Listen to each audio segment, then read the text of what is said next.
What is up, gente? What is up, people? What is up? New video. I'm finally back from home time. We're ready to get the miles in. We're ready to see new places. And I'm ready to make some little extra bit of money on my birthday month. Yeah, my birthday's in July the 8th. But anyways, that's besides the point. So I wanted to make this video, man, and tell you guys a story. I don't even know if it's the right term to use, a story, because it's something that happened to me in real life. So is that a story? Would you consider it a story? I don't know. But I want to talk to you guys about the time I went local, or the times I did try to attempt to do or drive and use my CDL doing local work. Now, first of all, this video is not intended to discourage anybody from doing local. This video is not intended to make fun of anybody doing local. This video is not intended to dissuade you from finding a local CDL job. Nah, man, chales, that's not even it. That's not what this video is about. This video is just about me sharing my experience. And obviously, I wanted to do local when I first got my CDL. Now, getting on with that, I have a home in Central Florida, Highlands County, Florida. That's where I'm from. Now, I'm from the boondocks, from the Goonies, like the middle of nowhere, out in the country, rural Florida type of deal, that's where I'm from. And that also plays a part in this story. And it also will play a part in possibly your story as well too, if you're trying to find local work and you're from that kind of location geographically, right? Now, back when I first got my CDL, I went to CDL school or trucking school, whatever you want to call it, back in January of 2022. It was a 4-week program. I paid out of pocket $5,000, got the CDL 4 weeks later. I tried to apply to multiple local jobs, and nobody would call me back. Now, also, school was full time for me, so I would go in from, I think it was 7 to 4 or 8 to 4. I don't remember. But case in point is, it was a full-time gig, and I wasn't working. I had quit my job, and that job that I quit, I worked there for 11 years, but it had nothing to do with driving. So, as soon as I got my CDL, I was ready to put that joker to use, because I had used money that I had saved up during, my time, of being employed those 11 years to fund, me going to school and me getting my CDL and whatnot. So I was desperate for work. I was ready to make money and put it in my pocket or my bank account or whatever, and pay my bills and pay my mortgage. So the first company to call me back was actually Night Transportation, and I drove for them. But I quit them because I found a local gig, and I did this local gig for about, oh man, it was only a couple of days. It was less than a week, I'll just say that much. I don't remember the particular amount of days, so I'm not going to tell you guys a specific number, but it was less than a week, let's just say that. And it was doing flatbed locally. I don't mean to talk bad about this gig because it was local. I took it because it was, this guy was, he was from my town, right? And he told me he would pay me $100 per load each day, right? And again, I didn't know nothing about trucking when I first got my CDL, nothing. So I just thought, okay, well, I asked him, I was like, well, how many loads can we do in a day or in a week? And he told me you could do about 10 loads a week, Monday to Friday. You could do that. And I asked him, what were we hauling? And he was like, you'll be hauling sod. If you don't know what sod is, it's basically this grass, that little square or rectangle grass that they throw on lawns, which here in Florida, that's big business because there's a lot of homes being built and a lot of businesses being built. So it's big business out here. Anyway, so he told me now my trucks are all manual trucks. So do you know how to drive a manual? Do you have an automatic restriction in your license? I told him, no, I don't. But if you train me, I could do it. Because, again, I had been driving for a night. So I sort of just forgot how to drive a manual. And I needed a refresher, per se. Well, so he took me in for the truck. And we went to pick up the load and whatnot. And I quickly realized that flatbed, especially in Florida, it's some labor involved. Because not only are we going to the sod fields, he wanted me to actually get in the forklift and load it up. And then strap it up. And then drive to the location where it's going to be dropped off. But he also wanted me to learn how to drive the forklift to unload and whatnot, right? So basically, it was me loading the sod onto the truck, strapping up, and driving, and then unloading myself as well too at these locations. Which now I've heard, now that I've asked around, now that this is all hindsight, I've been told that apparently if I got a tarp and load and strap up, right, these loads, apparently I'm supposed to be paid for that. Well, this guy, he was only paying me for the load, which was $100. And I quickly also realized, that getting 2 loads in sometimes was kind of, I don't know, you wouldn't have no life. Because I remember getting up in the morning at 4 or 5 in the morning to go meet him up. And I wouldn't get home till like 7 or 8 in the evening. So it was kind of rough,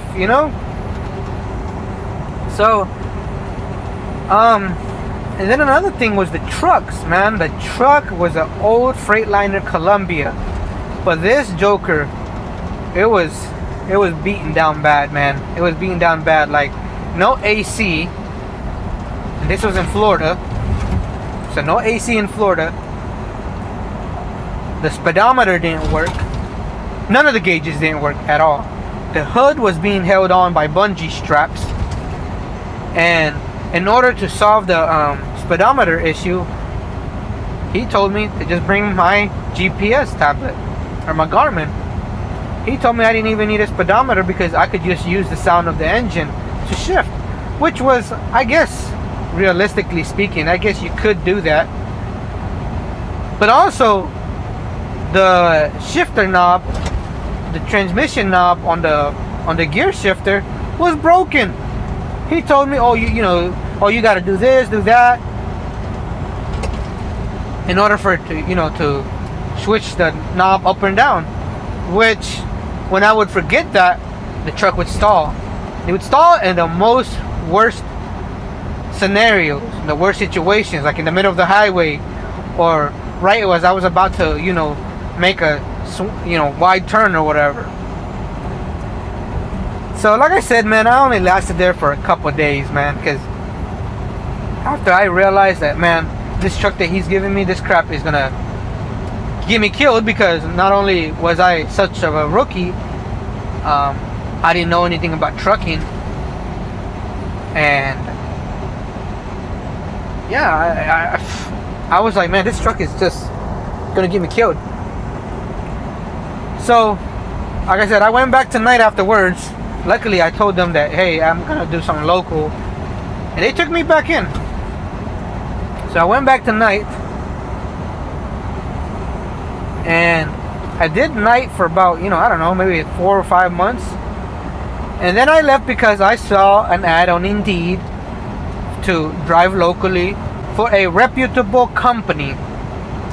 So I called, I applied, got a phone call back, and they told me, oh, this is for a dedicated Walmart account out of Arcadia, Florida.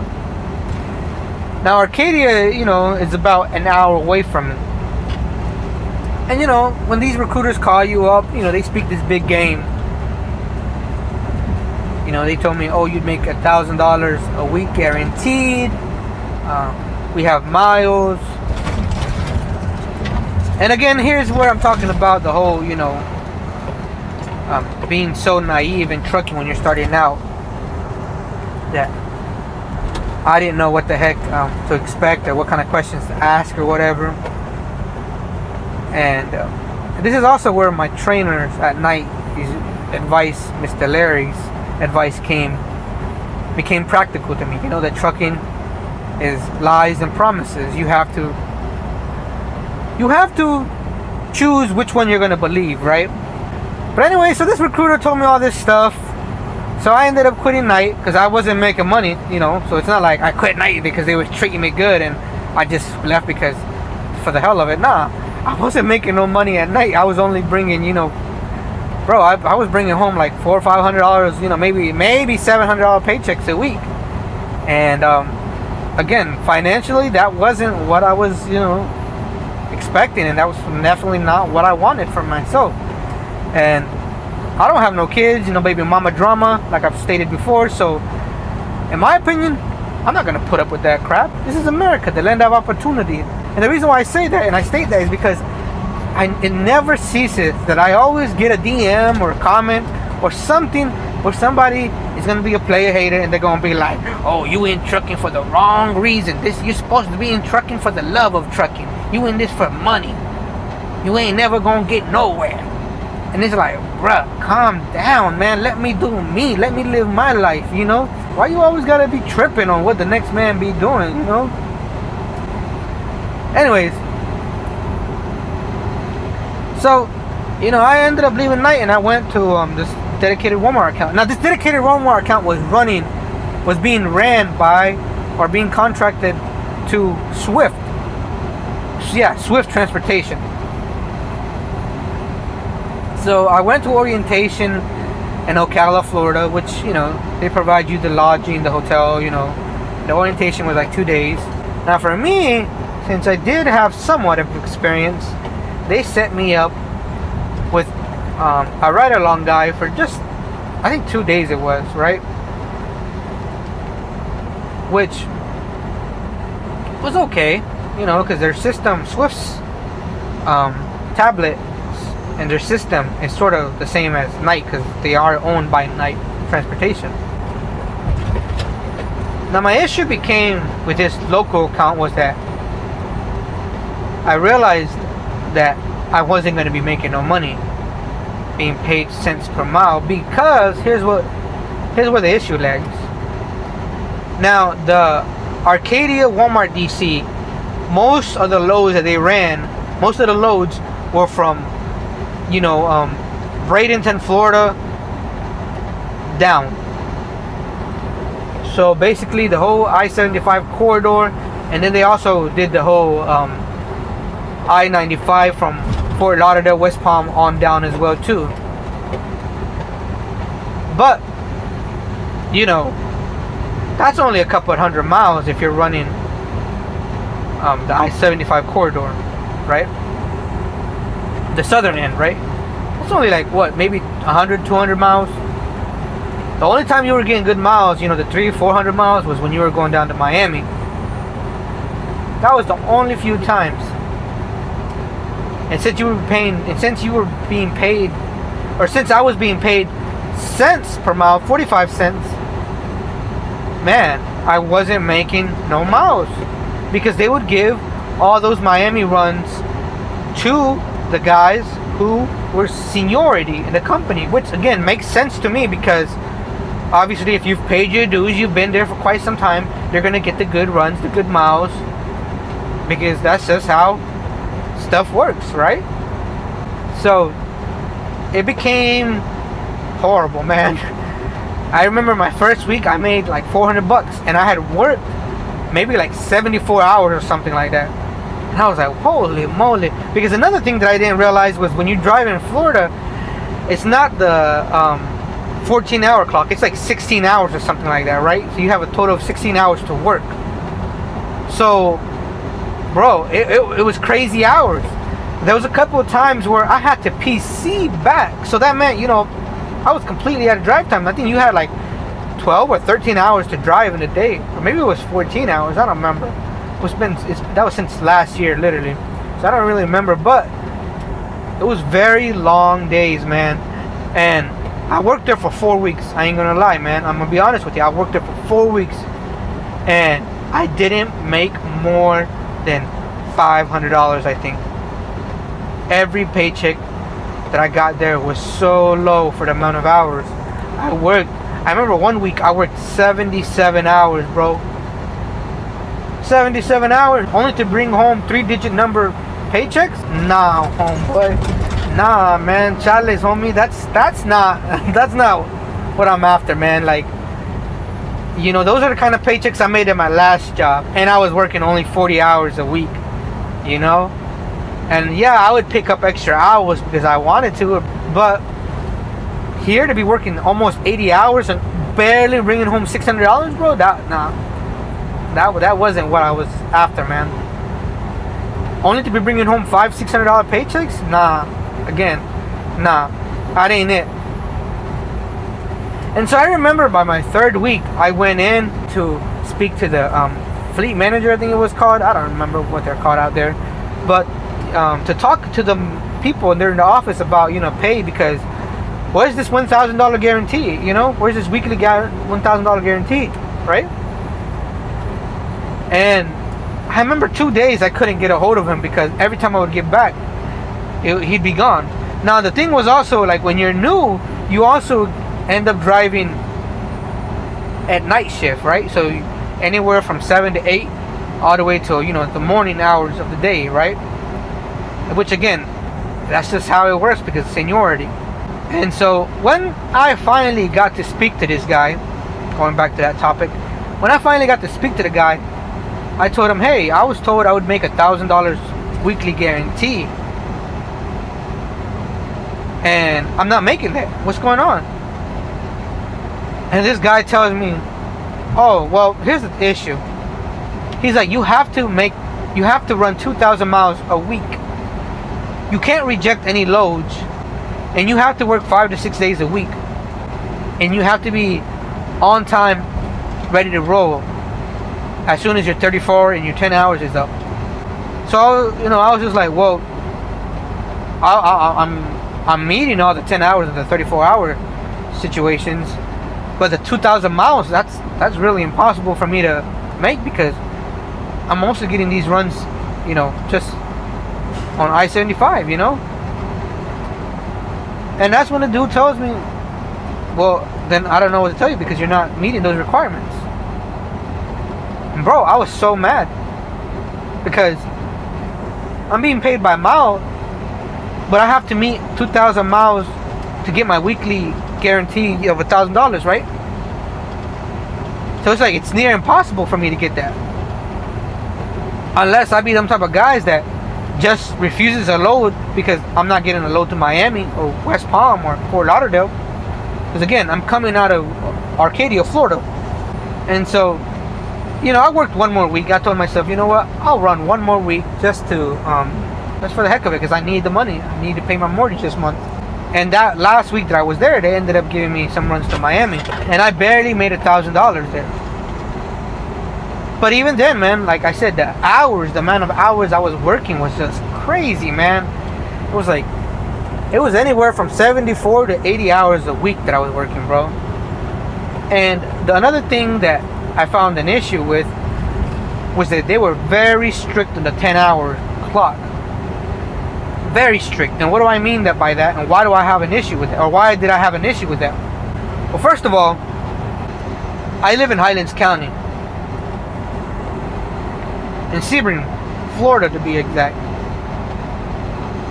So in order for me to drive to Arcadia, it's at least a good old, más o menos, more or less an hour to get there.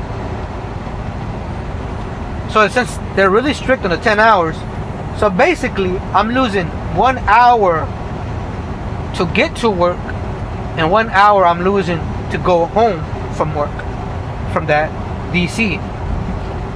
So I get home and I only have 8 hours, if at that. And you know how, you know, life is, right? You don't just get home and you just fall asleep. No, you gotta eat something, or you can just fall asleep, but then you still gotta wake up and shower and poop and pee and eat something, and you know, if you're like me, I used to like to pack a lunch, you know, to take with me to work. So you're just home just enough to sleep, eat, poop and pee, and eat and shower, you know.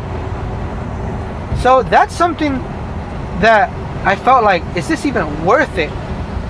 If I'm working almost close to 80 hours a week, only to get home and to be, you know, just sleeping, basically. Like, is it even worth it? That's what I asked myself. And by the end of those 4 weeks, I was like, nah, this ain't even worth it, homeboy. And I remember, because obviously, you know, when you run your clock off like that, you're working those 80 hours a week, because that's what it was locally, right? That's the amount of hours you could work. And when it be time for my 34-hour reset, I remember asking for, like, hey, could I take, you know, so and so off? They'd be like, no, you have to be back as soon as your 34 hours is over. Which, I don't know, man. And since I used to drive at night for them, it's like I couldn't even, I could only enjoy one day. You know what I mean? Like, and maybe some of you guys are listening. You guys are like, man, you're complaining a lot. That's not a, you know, you're not a real trucker. And that's cool, dog, you know, if that's how you like to live your life. But, you know, I wanted to at least have some kind of outside life, you know, spend some time with my family, you know, get something to eat, you know, go out, you know, chill or something, you know. But the way this was set up, bro, I had no life. And I'm not even living in the truck. I'm driving an hour to and from this place. So that was also starting to frustrate me. And then not making money, bro. That's the key ingredient, the key recipe for me just getting frustrated. So I remember I ended up just calling in one morning and just tell them, hey, you know, like, I'm still not making money, guys. I'm done. Like, I'm not making no money. This does not make no sense. Like, I'm working almost 80 hours a week only to be bringing home 3-digit number paychecks home. Like, this is just silly. At my last job, you know, not night, but when I used to work in agriculture, you know, I made better paychecks than this. You know, what the heck is this all about? You know, I didn't give up, you know, working in a laboratory to come over here and be basically slaving myself for pennies.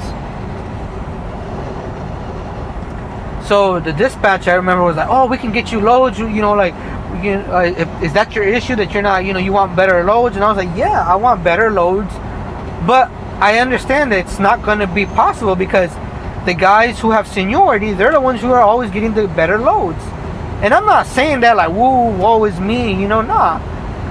I understand it is what it is, and there's nothing I can do to change it because, again, I'm just a driver, you know. This is y'all's company. I'm not about to make a scene, you know, so I just quit. That's it. I'm gonna go take my CDL and try to drive for another company that's gonna pay me, gonna treat me better, and quite frankly, where I'll be happy at and where I'm not feeling frustrated at all the time. And so I quit there. And that's when I ended up going to Davis Transfer. I worked there for several months and I was really happy there. Now, Davis Transfer was regional, so I'm not going to go into them. You can watch my other videos concerning them. But the case in point of this video is that, again, I'm not trying to dissuade anybody from doing local. It's just that, to me, now having done regional, now doing OTR with this tanker company, FlowTrans, which FlowTrans treats me, you know, I'm really happy with them, the way they treat me, the way they talk to me. Dispatchers are nice, respectable, and quite frankly, everybody who works here at FlowTrans have experience in the trucking industry. So it's not like, you know, they speak to you condescendingly or like you're a child. They treat you with dignity and respect. And now that I've done this, you know, OTR and regional, I can honestly say that I'm much more happy right now doing these type of gigs, because not only do you get assigned your own truck, right? You also sort of, get to dictate when you can run or when you want to run, because once you get your load in and get all the information and you accept the load, or well, here at FlowTrans, I've never had an issue with the way they set me up. How they set these loads up and the runs up.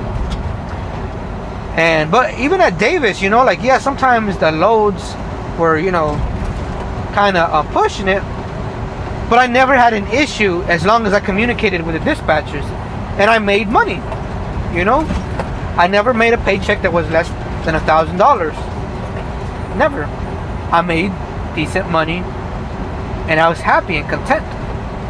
And that's what it's about for me, Like, yeah, sure, it's not all about the money, right?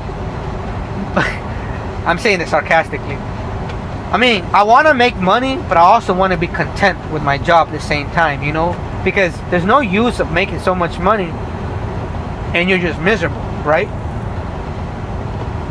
And that's what I've realized, that, doing OTR and regional, I'm making money, I'm happy, I'm being treated decently, like a human being, nobody bothers me, and overall, that's what I've liked. My experiences in local, doing the local CDL jobs, or my experiences with driving locally with my CDL has not been so well. Now again, I'm not trying to dissuade you or tell you don't do local if you just got your CDL. No, by all means. If you can do local, you can come home, spend time with your family. If you got a girlfriend, if you got a wife, if you got kids, spend time with them. Because at the end of the day, if you're making money, it's for them, right? But if you're single and you want to do local, by all means, do it too. I was trying to do that. And if you're going to do local and you start to get miserable because your life basically is just driving, coming home, and then going back to work, and they're really strict with that 10-hour clock and that 34-hour clock, my question is it even worth it? That's just me. I didn't think it was worth it. I'd rather be on the road with my, assigned to my own truck, because at least then I can stop when I want to stop. I can run when I want to run. As long as the load gets picked up on time, gets delivered on time, then you're good. And you get to travel. Yeah, you don't get to stop and, be a tourist or anything like that, but you still get to enjoy the scenery, driving. And again, maybe that's just because, I'm still in the honeymoon phase with FlowTrans, and, it's just trucking and overall in general, but I enjoy it, man. So anyways, I'm going to end the video here. I'm not trying to ramble on, but I just want to tell you guys that, first of all, thank you for watching. And if you could help me out by, dropping a comment with, maybe your experience doing local, or what kind of gig you would get if you could go to local, or if you're like me currently and you're doing OTR or regional, what would it take for you to go local, right? For me, I don't see any reason for me to go local, because I'm happy where I'm at right now. But anyways, thanks for watching. Y'all stay safe on the road, ponte trucha, and I'll see you guys next video.